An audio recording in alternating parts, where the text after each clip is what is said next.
mamuka sei sisimeli? Ndachida kukuzivisei kuti tete vazoshayika nhasi makuseni. Takazovatora kubva musi uya pandakataura nemi paya.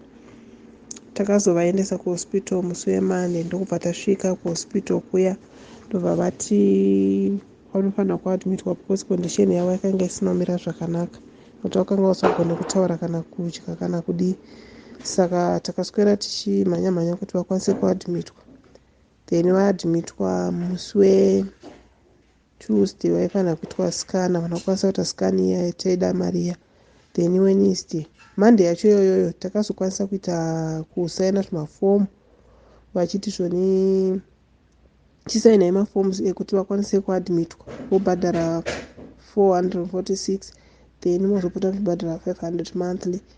Saka takaita saizvozvo. Then from there takazoenda isusu takazoenda kumba.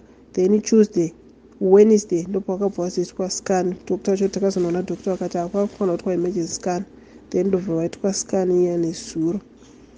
Saka Tuesday vaitoratidza sekunge vatonani, because kana kutaura takatombotaura navo. Nezuro Wednesday vaitoratidza kunge vachiri nani. Then nhasi makuseni ndopa tasongofonerwa kuhospital kunzi uyai kana zvisina kumira mushe. Then kwakutosvika kwakutora kunzi vashaya maresults escan. Vakazoitwa scan yacho, maresults vari kunzi kenza yanga yapararira mudumbu mese, yanga yaparadza mudumbu. Saka madoctors vakanga vakutoti pasisina zvakwanisa kuitika.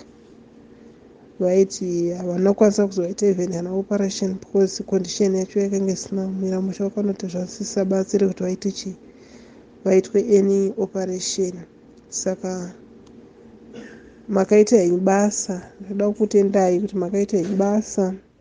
Takaona hama dzakatibatsirawo, vamwe vakakandoo ma200, vamwewo vaitibatsira neminamato. Vamwe vaifona everyday vachibvunza kuti vamuka sei, zvafamba sei. Vamwe vaifona vachiti mhanyai muende kwakati, ende munoona dokta wakati.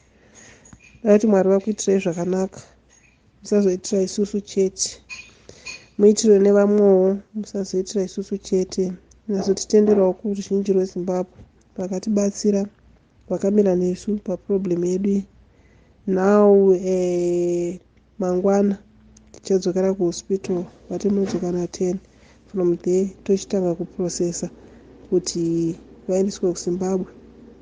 Mari iya yatakanga tinayo yakatanga tangoshandisa about 2000 kubhadhara zvaidiwa, kutenga zvaidiwa, kushandiswa nechikafu chavo, but imwe takangosungirirawo. Saka ndo mamiriro aita situation now. Takuchida kutoti titange kuti tivhunze kuti process yacho inofambiswa sei yekuti tivaprocessere mapepa vaende kuZimbabwe. Saka from hospital mangwana I'm sure tichange tichatonobvunzwa kuhospital kwacho tofamba sei kuti from hospital tochienda until tatakura bhodhi yedu kuenda kuZimbabwe.